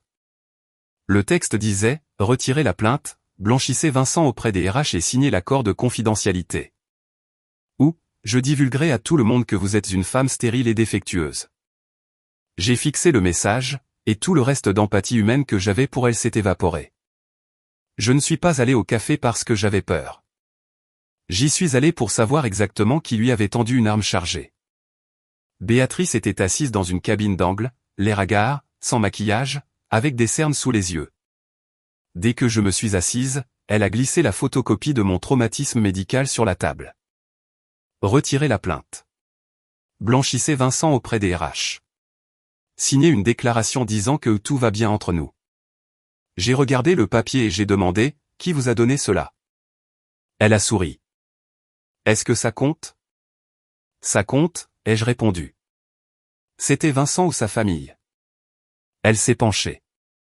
Colette, elle pense que vous êtes une sociopathe manipulatrice qui retient Vincent en otage. J'ai hoché la tête. Donc c'était Colette. Parfait. Un clou de plus dans le cercueil des Leroy. Béatrice a montré les dents et a sifflé, Solange, ne pensez pas que vous avez gagné. Même si Vincent met en doute l'ADN de Romain en ce moment, il ne nous abandonnera pas. Les hommes n'oublient jamais leur premier véritable amour. Je l'ai regardé impassible. Vous pensez toujours que c'est de l'amour? Son visage a tressailli. J'ai continué, Béatrice, s'il vous avait vraiment aimé, il vous aurait épousé il y a 6 ans. S'il croyait que Romain était son sang, il aurait fièrement mis son nom sur l'acte de naissance au lieu de vous faire passer clandestinement sur des vols internationaux en utilisant mon identité. Vous n'êtes pas sa grande romance. Vous êtes son cas de charité. Ses yeux se sont remplis de venin. Qu'est-ce que vous en savez? Si ma famille n'avait pas fait faillite, nous aurions été ensemble. Vous me l'avez volé quand j'étais vulnérable. Je ne fais que reprendre ce qui est à moi. Ce n'est pas une voiture de location, ai-je dit. Puis j'ai ajouté, bien que, vu son historique, le kilométrage soit à peu près le même. Béatrice est devenue livide de rage. Elle a sorti son téléphone et a lancé un mémo vocal. C'était la voix aristocratique de Colette. « Oh, ne vous inquiétez pas, chère Béatrice. Solange est pratiquement stérile de toute façon, et Vincent a besoin d'un héritier. Romain est un ange précieux, et Vincent l'adore. Dès qu'ils finaliseront le divorce, faites vos valises et emménagez au domaine. Nous vous accueillerons à bras ouverts. » J'ai écouté ma belle-mère vendre mon mariage aux enchères sans le moindre changement dans mon expression faciale. C'était exactement ce que j'attendais de Colette. Béatrice s'attendait à ce que je fonde en larmes, mais je suis juste resté assise à siroter mon thé glacé. Elle a grincé des dents. « Vous avez entendu ça? La famille Leroy me revendique, moi et Romain. » Alors allez pleurer auprès d'eux. Je me suis levé pour partir. Elle a paniqué, Solange. Je me suis arrêté. Pour la première fois, une terreur sincère a brisé sa bravade. Vous devez empêcher Vincent d'exiger un test ADN officiel. J'ai regardé par-dessus mon épaule. Pourquoi? Ses lèvres tremblaient. Point parce que Romain sera blessé. Romain sera blessé parce que les adultes dans sa vie sont des menteurs pathologiques. Arrêtez de prétendre que vous êtes une martyre. Elle a sauté de la cabine et a crié, « Vous voulez juste me réduire en poussière ?» J'ai répondu calmement, « Que vous vous réduisiez en poussière dépend entièrement de la gravité de vos propres crimes, pas de moi. » Elle a attrapé mon dossier médical, avec l'intention de le déchirer de manière dramatique, mais j'ai levé mon iPhone. L'application de mémo vocal était en marche. J'ai enregistré toute cette conversation, y compris la partie où vous avez essayé de m'extorquer en utilisant des informations médicales protégées par la loi. Béatrice s'est figée comme un chevreuil dans les phares. « Vous m'avez encore enregistré ?» a-t-elle murmuré d'horreur. « Oui, ai-je dit, en laissant tomber le téléphone dans mon sac. C'est vous qui m'avez appris que j'avais besoin d'un micro. » En quittant le Starbucks, je me suis dirigé directement au service des archives de l'hôpital Pitié-Salpêtrière. J'ai demandé un historique complet des audits de conformité RGPD sur mon dossier d'il y a 3 ans. Le journal Système a prouvé qu'à part mes propres médecins, une seule autre personne avait demandé une copie physique de mes dossiers. Ce n'était pas Colette. C'était Vincent. Une semaine après ma fausse couche, je me suis souvenu qu'il avait dit qu'il avait besoin de papiers pour déposer une demande d'assurance pour mon séjour à l'hôpital. Il s'est avéré qu'il n'avait pas seulement pris les codes de facturation. Il a pris les détails graphiques de mon traumatisme, les a gardés, et les a finalement laissés tomber entre les mains d'une femme qui les a utilisés contre moi. J'ai pris une photo du journal d'audit. Au moment où je suis sorti de l'hôpital, Vincent a appelé. La panique transparaissait dans sa voix. « Solange, tu as rencontré Béatrice? » « Oui. » « Qu'est-ce qu'elle a dit? » ?»« Beaucoup de choses. » Il est resté silencieux pendant quelques secondes. Je n'ai pas encore les résultats officiels du test de paternité, mais son calendrier n'a pas de sens. Elle a essayé de me dire que le laboratoire avait mélangé les groupes sanguins. Je me suis tenu sur le trottoir animé de Paris, regardant la circulation. « Vincent, qu'est-ce que tu veux exactement de moi en ce moment ?» Il a pris une inspiration tremblante. Il voulait l'absolution. Il voulait que je lui dise qu'il était aussi une victime. Il a murmuré, « Je me sens comme un idiot complet. »« Tu es un idiot ?» ai-je répondu. « Mais je ne ris pas » a-t-il étouffé. « Si Romain n'est vraiment pas le mien, alors ces dernières années, tout n'était qu'un mensonge. C'était ton choix, » les jeux interrompus, ma voix coupante comme du verre. « Tu as choisi de falsifier ma signature. Tu as choisi de lui virer mon argent. Tu as choisi de sourire quand l'enfant d'un autre homme t'appelait papa. Le fait que Béatrice t'ait arnaqué n'efface pas magiquement le fait que tu m'as arnaqué. Un long silence agonisant a plané sur la ligne. Finalement, il a murmuré, « Solange, je suis tellement désolé. J'avais attendu des années pour entendre cette phrase. Je l'avais attendu aux urgences quand j'ai perdu notre bébé. Je l'avais attendu la nuit où j'ai trouvé ses SMS sur son téléphone. Je l'avais attendu à l'aéroport. Mais l'entendre maintenant, ce n'était que du vide. Gardez-le pour le tribunal disciplinaire, ai-je dit et j'ai mis fin à l'appel. Il pleuvait à verse le jour du tribunal d'entreprise finale. J'ai plié mon parapluie et je suis entré au siège de la compagnie aérienne, fait de verre et d'acier. Vincent était déjà là. Il portait un costume sombre et ajusté, pas son uniforme de commandant de bord. Il était obsédé par cet uniforme. Il avait l'air de l'homme le plus redoutable et le plus fiable de n'importe quelle pièce. Aujourd'hui, il était affalé au bout du couloir. Ses épaules affaissées. En me voyant, une étincelle désespérée s'est allumée dans ses yeux, mais elle s'est éteinte tout aussi rapidement. « Solange » a-t-il appelé. Je me suis arrêté à 60 centimètres de lui et je l'ai abordé formellement, commandant le roi. Il a visiblement reculé, pâlissant devant le détachement corporatif de ma voix. Il a demandé doucement, « Faut-il vraiment que nous soyons des étrangers ? Nous sommes devenus des étrangers le jour où tu l'as mise dans un avion en utilisant mon nom. » Les portes de la salle de réunion se sont ouvertes. Monsieur Dubois nous a fait entrer. La pièce était bondée de cadres des opérations de vol, des RH, du représentant du syndicat des pilotes et du service juridique de l'entreprise. Béatrice était là aussi. Elle ressemblait à un fantôme, ses yeux agités de désespoir. À côté d'elle était assise sa mère, Denise. En me voyant, Denise a lancé un regard rempli de pur venin. « C'est vous qui détruisez ma fille » a-t-elle marmonné. Monsieur Dubois a claqué sa paume sur la table et a exigé le silence. L'audience a commencé. L'enquêteur principal a lu les accusations au procès-verbal. Le commandant Vincent Leroy est accusé de faute grave, plus précisément du transfert frauduleux d'avantages de conjoint d'entreprise à une civile inéligible, Béatrice Clément, s'étendant sur 3 ans. Route compromise, Paris, Bora Bora, Dubaï. L'accès a été autorisé via l'adresse IP de l'entreprise d'Alistair, en utilisant une signature numérique falsifiée de son conjoint légal. Vincent est resté la tête baissée, fixant la table en acajou. Monsieur Dubois a tourné son regard interrogateur vers Béatrice. « Mademoiselle Clément, saviez-vous que vous utilisiez des biens de l'entreprise auxquels vous n'aviez aucun droit légal ?» Béatrice a instantanément commencé à pleurer. « Je ne savais pas. Vincent m'a dit que sa femme l'avait approuvé. Je pensais que c'était juste un pass de réduction amis et famille. Je suis une mère célibataire. Je voulais juste offrir des vacances à mon fils. Je ne savais pas que c'était une fraude. Je l'ai fixée. Même avec la guillotine qui tombait, elle essayait toujours de tisser une toile. » Monsieur Dubois a regardé Vincent. « Commandant Leroy, Solange Dubois vous a-t-elle donné un consentement formel et explicite ?» Vincent a levé la tête et m'a regardé. En une fraction de seconde, j'ai vu son calcul interne fonctionner. Il se demandait si je lui tendrais une bouée de sauvetage, si les larmes de Béatrice avaient ému les cadres, s'il pouvait d'une manière ou d'une autre sauver ses ailes. Après une pause agonisante, il a esquivé, elle ne s'est jamais occupée des portails administratifs.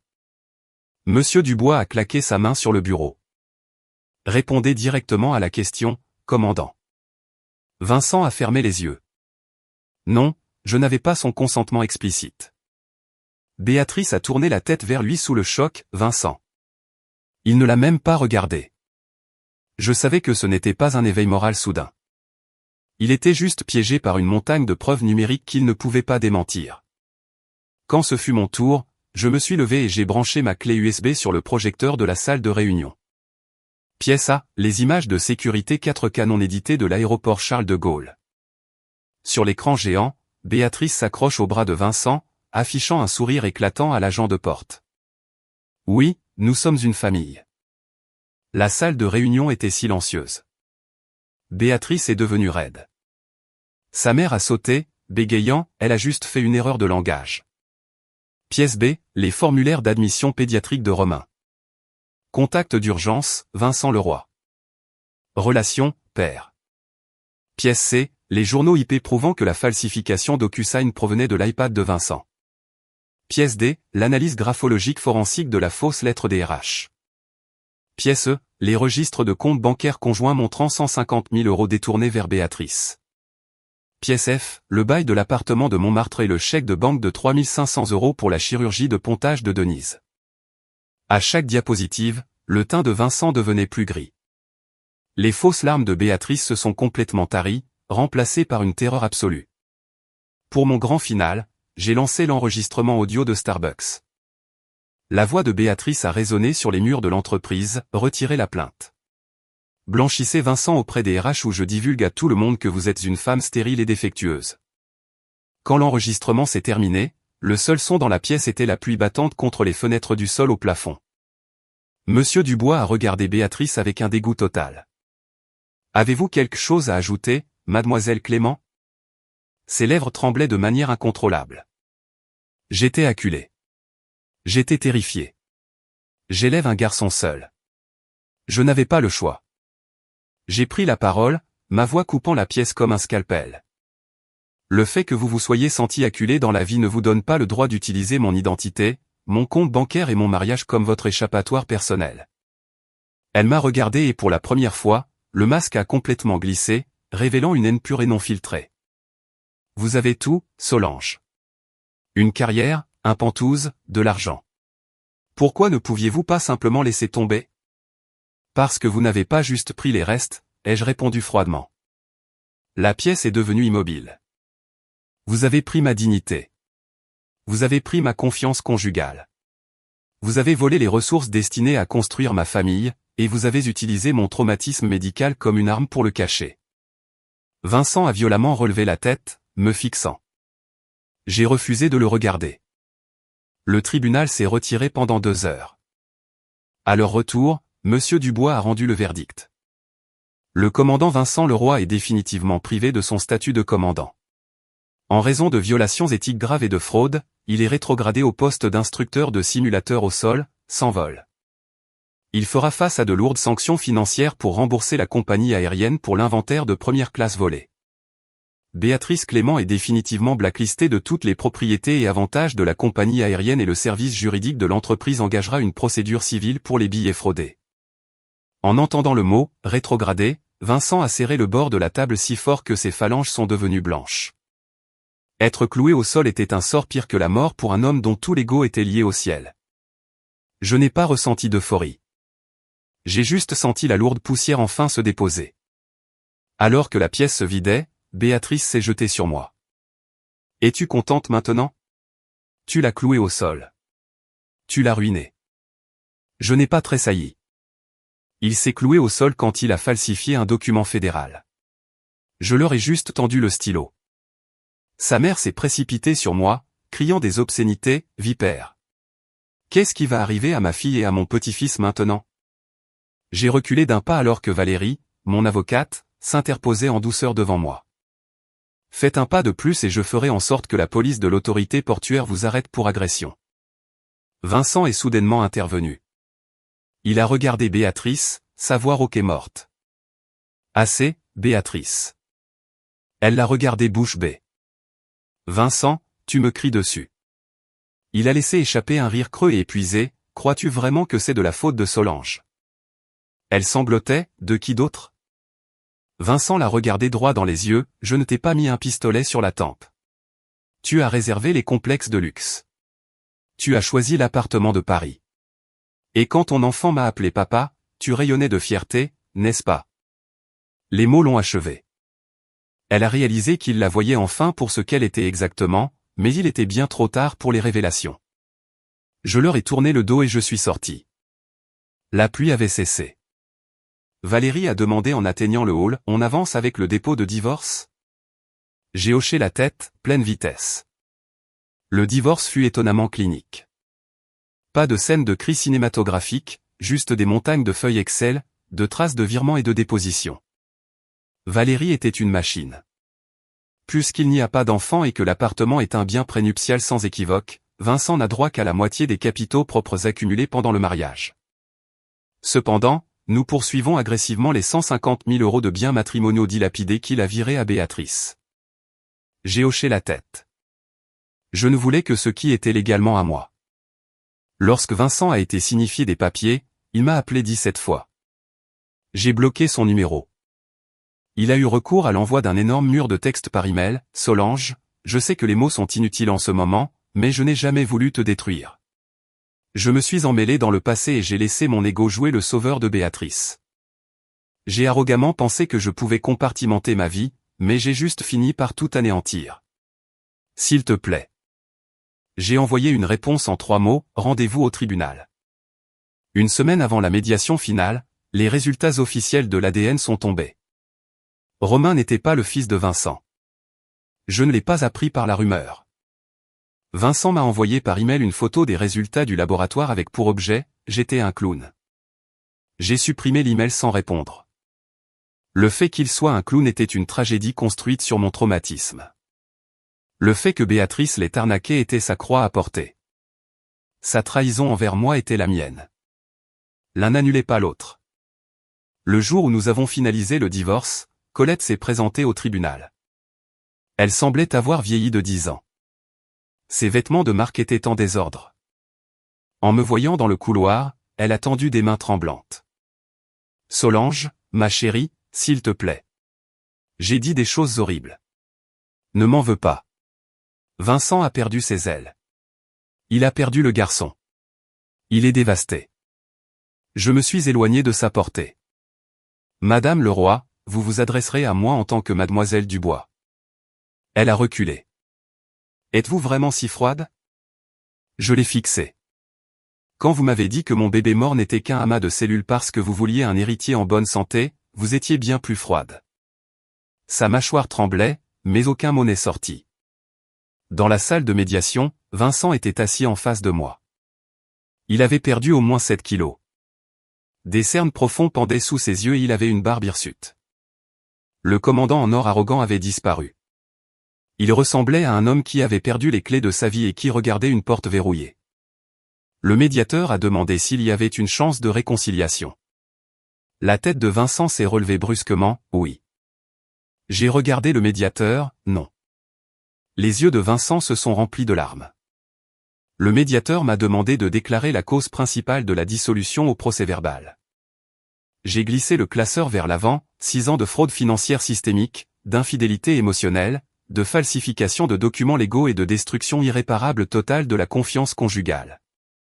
Vincent a enfoui sa tête dans ses mains et n'a contesté aucun mot. La division des biens fut brutale. J'ai gardé l'appartement. J'ai racheté sa part de capitaux propres. Mais après que Valérie ait déduit les 150 000 € qu'il avait détournés pour Béatrice et les 65 000 € que j'avais dépensés pour Colette, Vincent est reparti avec un chèque si petit qu'il en était insultant. Dans le cadre d'un règlement civil distinct, Béatrice a été sommée par le tribunal de publier une rétractation publique, admettant qu'elle avait menti sur l'incident de l'aéroport et a été lourdement chargée de méfaits juridiques.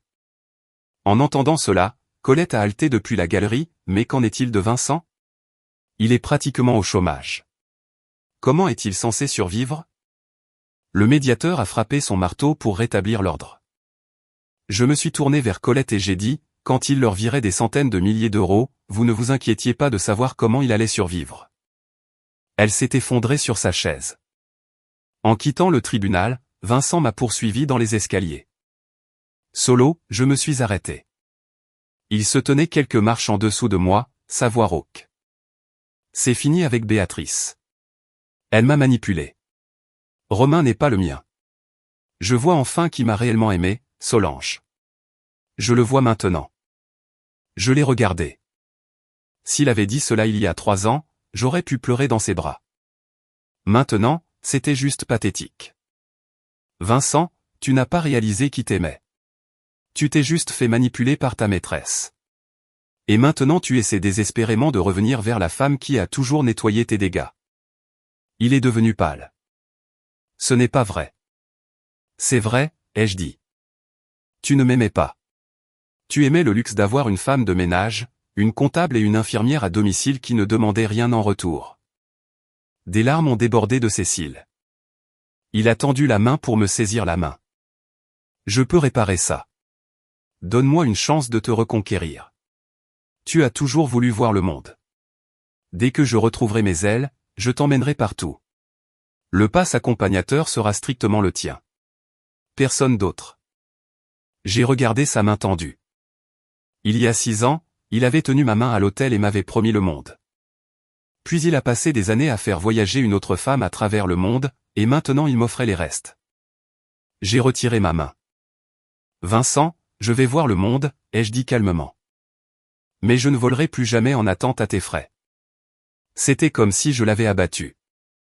Il s'est figé entièrement. J'ai fait volte-face et je suis parti. Derrière moi, j'entendais les sanglots étouffés de Colette. Vincent ne m'a pas suivi. Ce soir-là, les excuses de Béatrice, exigées par le tribunal, sont devenues publiques. Elle a admis avoir fabriqué le récit autour de l'incident de l'aéroport, édité la vidéo de manière malveillante et incité une foule contre moi. Le texte semblait avoir été écrit sous la contrainte d'un avocat, ce qui était le cas. Je ne me souciais pas de savoir si elle était réellement désolée. Je me souciais seulement que la vérité soit gravée à jamais dans les archives publiques. En quelques jours, le juge a signé le décret final. Lorsque j'ai reçu le PDF estampillé, je n'ai pas pleuré. J'ai ouvert mes contacts, j'ai changé, chérie, en Vincent Leroy, puis j'ai appuyé sur supprimer. Un mois plus tard, je suis arrivé à l'aéroport Charles de Gaulle, non pas pour traquer un mari infidèle, mais pour prendre un vol. Destination, Reykjavik, Islande. J'avais rêvé d'aller aux sources chaudes pendant des années. Chaque fois que j'en parlais, Vincent disait que nous devions attendre qu'il obtienne de l'ancienneté sur son programme de service. J'ai réalisé plus tard que son temps libre et nos vols gratuits étaient dépensés pour Béatrice. Cette fois, j'ai réservé le billet moi-même. Tarif plein, classe affaires Air France, pas de liste d'attente, pas de passe accompagnateur d'entreprise. Je n'étais plus une annexe d'un pilote. En roulant ma valise Rimowa à travers le hall de départ, j'ai jeté un coup d'œil à un énorme panneau d'affichage numérique. Il diffusait une publicité de recrutement pour la compagnie aérienne, avec des pilotes souriants. Vincent n'y était pas. Gaston m'avait envoyé un SMS quelques semaines auparavant, mentionnant que Vincent était officiellement relégué au simulateur du sous-sol. Pour un homme qui vivait pour conquérir les cieux, être enfermé dans une boîte sans fenêtre, enseignant aux novices comment voler, était une peine de prison psychologique pire que d'être renvoyé. Béatrice avait été expulsée de l'appartement de Montmartre. Sans les fonds de Vincent, elle ne pouvait plus payer le loyer. L'énorme dette médicale de la chirurgie de sa mère était en recouvrement. Elle ne pouvait plus jouer la mère célibataire glamour et tragique sur Instagram. Quant à Romain, je n'ai pas demandé. L'enfant était innocent, mais l'innocence d'un enfant ne confère pas aux adultes une idole d'immunité à vie pour leur propre trahison. Je me suis tenu dans la file d'enregistrement prioritaire. Gaston m'a aperçu derrière le comptoir et m'a fait signe avec enthousiasme. « Mademoiselle Dubois, vous partez ? » ?»« Oui. »« Où cette fois ? » ?»« Islande. » Son visage s'est illuminé. Incroyable choix. Je lui ai tendu mon passeport. Alors qu'il tapait sur son clavier, il a fait une pause.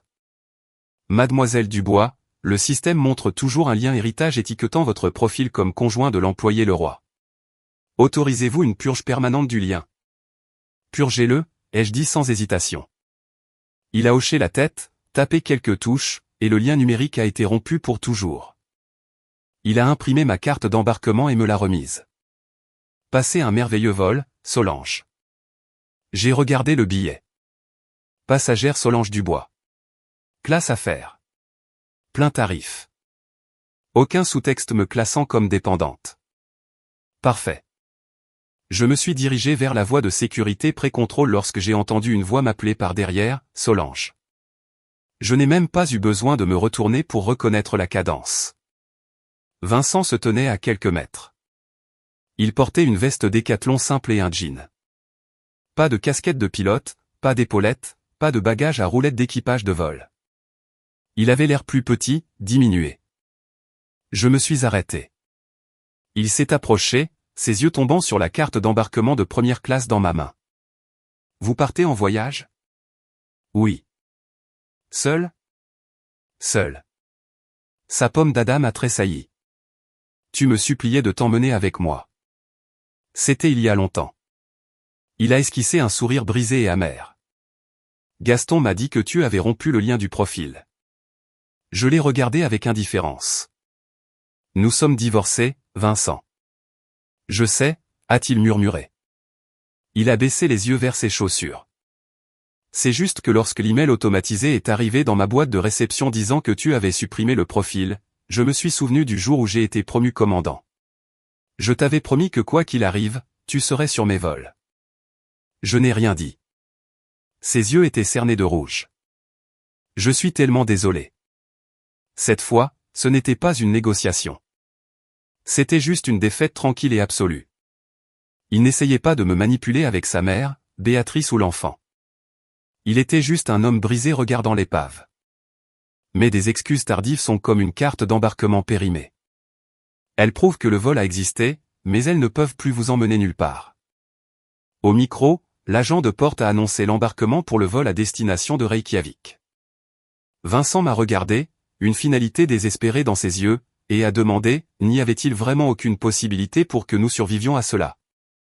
Je l'ai regardé et un montage a défilé dans ma tête, Béatrice s'accrochant à son bras, Romain l'appelant papa, Colette ricanant à mon ventre vide, le DocuSign falsifié, le gaslighting dans le parking.